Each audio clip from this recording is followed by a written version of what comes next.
Hello, hello. Meet Lalla.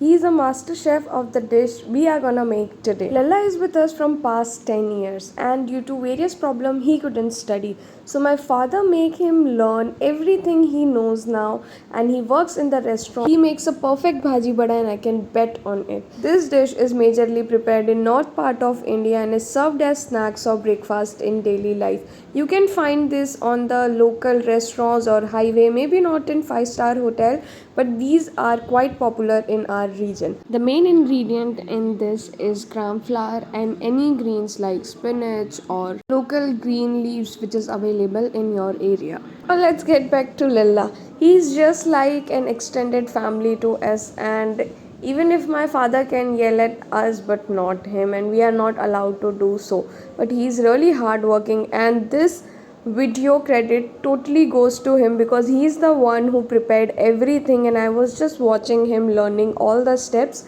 he is following. Please try this easy peasy snack. You can serve it with ketchup or tamarind sauce or anything and can enjoy with your family. Next video will be up tomorrow, and to watch that don't forget to follow me, and this is Akshya Sati signing off.